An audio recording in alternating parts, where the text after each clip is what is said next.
மரணம் மேற்கொள்ளாத ஒரு சபை இந்த உலகத்தில் உண்டுப்பா. அந்த சபையை கட்டுறதுக்கு தான் யாஷுவா மேசியா இந்த பூமியில் வந்தார். இன்றைக்கி நீங்கள் பார்க்குறீங்க பலவிதமான சபைகள் லாட்ஜிக்கு எப்படி இருக்கோ அது மாதிரி பெருகி போய் கிடக்குது. ஆனால் அங்கே ஜீவன் இருக்குதா? அந்த சபையில் ஜீவன் இருக்குதா?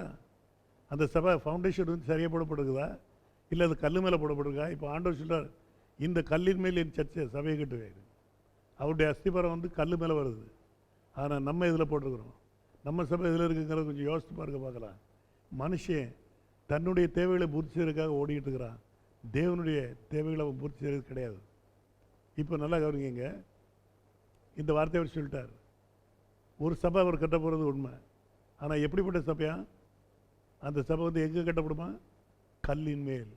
கல்லுன்னா பேதுருவே நீ சொன்ன பற்றி அப்போ ஒரு வெளிப்பாடு, நீர் ஜீவனுள்ள தேவனுடைய குமாரனாகிய கிறிஸ்துன்ட்டு. நான் தான் அந்த கிறிஸ்து. அந்த கிறிஸ்துங்கிற வெளிப்பாடு கிடைச்சவங்கள ஒரு சபையான கட்டுவேன்.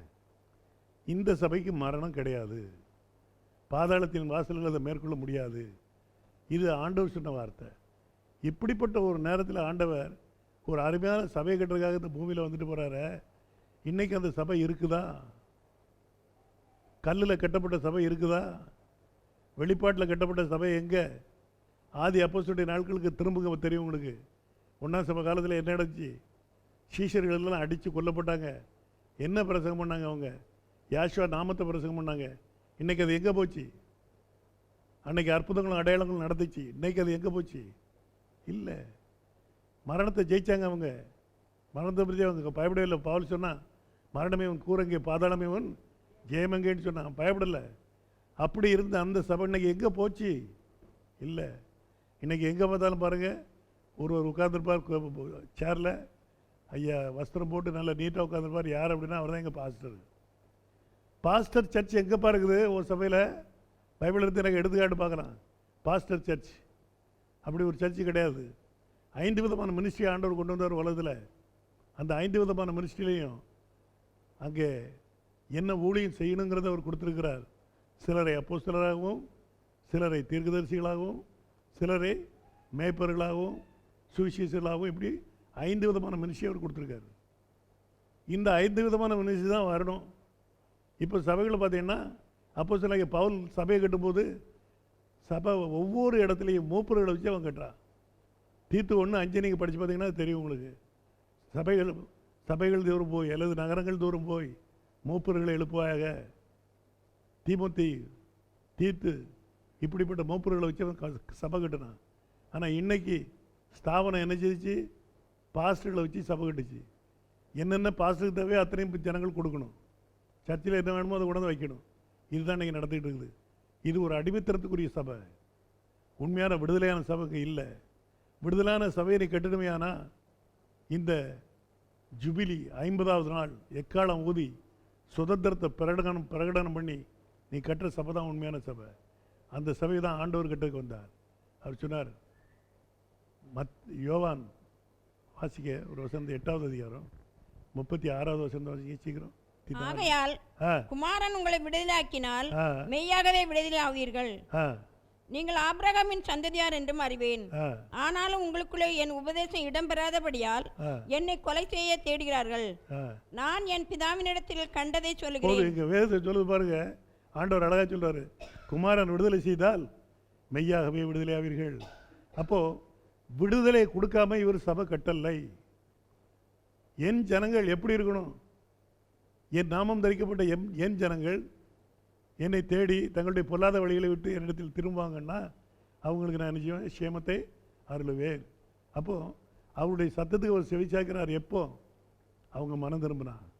இப்போ இன்னைக்கு நீங்கள் மனம் திரும்பியிருக்கீங்களா? உங்களை நீங்களே கேட்டுக்கிடுங்க. நீங்கள் மனம் திரும்பினவங்களா?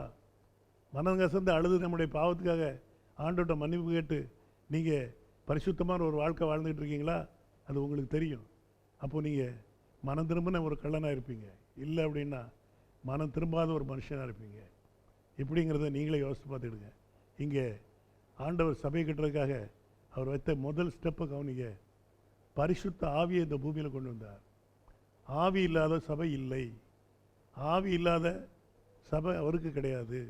ஜீவன் இல்லாத ஒரு சபை அவர் வச்சுக்கல. அப்போது ஒரு சபையை அவர் கொண்டு வரும்போது பெந்தைகோஸ்தே நாளில் அவர் சபை கட்டுறாரு பாருங்க. பேதுருகிட்ட சொன்னது மாதிரியே, பேதுருவே நீ கல்லாக இருக்கிறாய், இந்த கல்லின் மேல் என் சபையை கட்டுவேன், பாதாளத்தின் வாசல்கள் அதை மேற்கொள்ளாது. எப்படிப்பா கட்டினார் ஆண்டவர் சபை? வாசி பாருங்க, அப்போஸ்தலர் 2வது அதிகாரம் 36 வாசிங்க. ஆகையினால் நீங்கள் சிலுவையில் அறைந்த இந்த யாஸ்வாயை தேவன் ஆண்டவரும் கிறிஸ்துவும் ஆக்கினார் என்று இஸ்ரவேல் குடும்பத்தார் யாவரும் நிச்சயமே அறியக்கடவர்கள் என்றான்.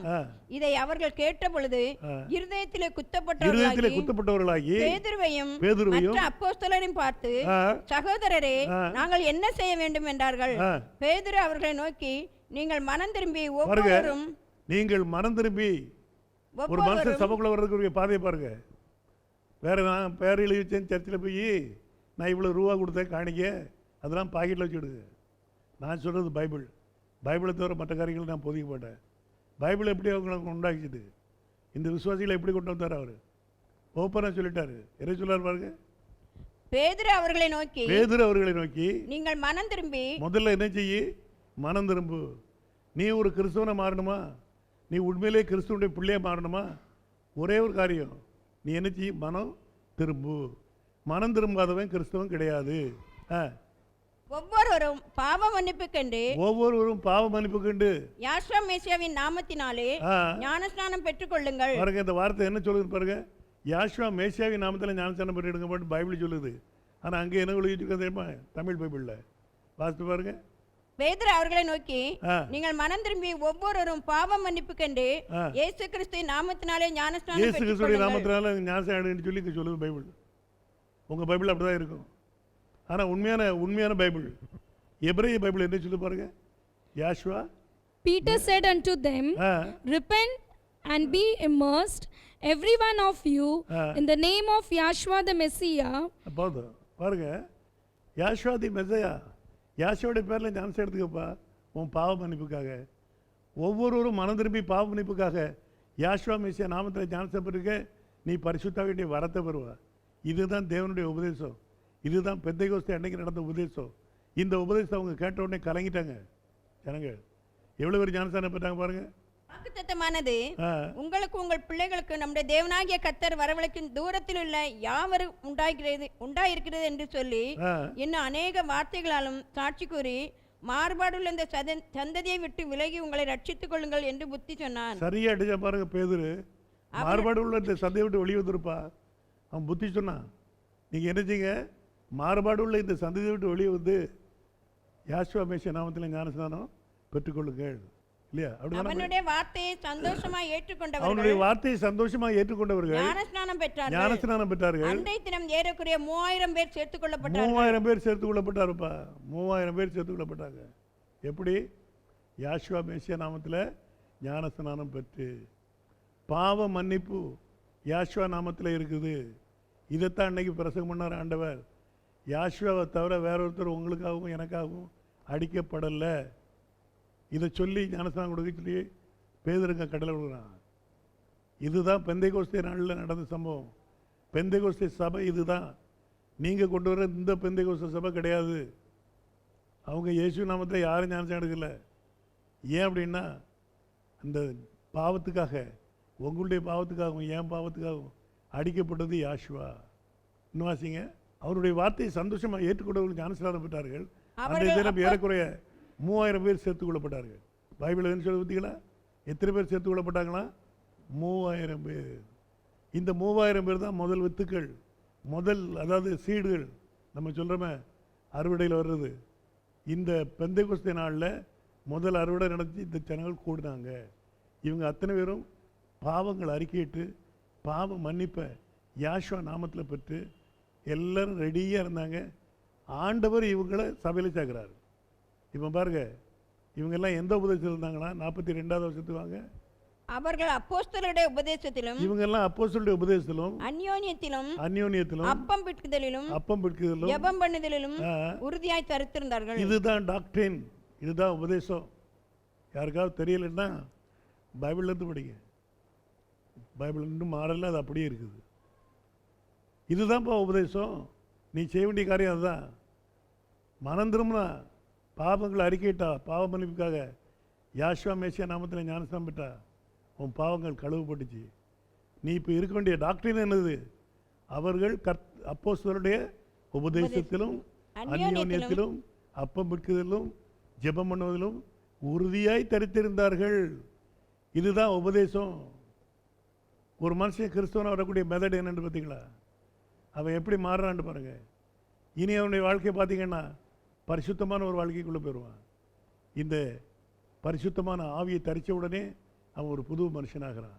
பாருங்க, இப்படி ஒரு சம்பவம் வந்த உடனே 47வது வசனம் சொல்லுது, தேவனை துதித்து ஜனங்கள் எல்லாரிடத்திலும் தயவு பெற்றிருந்தார்கள். ரட்சிக்கப்படுகிறவர்களை கர்த்தர் அனுதினமும் சபையிலே சேர்த்து கொண்டு வந்தார். இப்படி ரட்சிக்கப்படுகிறவர்களை யாரையா? இப்படி ரட்சிக்கப்படுகிறவர்களை. இது என்னப்பா ரட்சிப்பு? ரட்சிப்புனா இப்போ என்னது? ரட்சிப்புக்கு பொருள் என்ன? ரட்சிக்கப்படுகிறவர்களை கர்த்தர் அனுதினமும் சபையிலே சேர்த்து வந்தார்னு சொல்லி இங்கே சொல்லியாச்சு. அப்போ ரட்சிக்கப்படுறதுன்னா என்னது? இவங்க எப்படி ரட்சிக்கப்பட்டாங்க பாருங்க. பைபிள் சொல்லுது பாருங்க, வாசிக்க. லூக்கா 1:77. நமது தேவனுடைய உருக்கமான இரக்கத்தினாலே அவருடைய ஜனத்துக்கு பாவ மன்னிப்பாகிய ரட்சிப்பை தெரியப்படுத்தவும். என்னதான் அவருடைய ஜனத்துக்கு பாவ மன்னிப்பாகிய ரட்சிப்பை தெரியப்படுத்தவும். பாவ மன்னிப்பாகிய ரட்சிப்பு. இது வெறும் ரட்சிப்பு கிடையாது. ரட்சிப்புனா என்ன அர்த்தம்? ரட்சிப்புனா மீட்டு கொண்டுதல் அர்த்தம். எதிர்த்து மீட்டுக்கிறது, மரணத்திலிருந்து உன்னை மீட்கிறது. மரணத்திலிருந்து யாருப்பா மீட்கிறா? உன்னைய யாஷ்வா மேசியா மீட்கிறார். அப்போது மரணத்திலிருந்து மீட்டு கொண்டு வருவது தான் ரட்சிப்பு. இங்கே ஆண்டவர் எப்படி ரட்சிக்கிறார்? பாவ மன்னிப்பை கொடுத்து ரட்சிக்கிறார். மனம் திரும்பி ஒவ்வொருவரும் என்ன செய்ய? பாவ மன்னிப்பிற்காக யாஷ்வா மேசியா நாமத்தில் ஞானஸ்நானம் பெற்றுக்கொள்ளுங்கள், அப்பொழுது பரிசுத்தாவியின் வரத்தை பெறுங்கள்.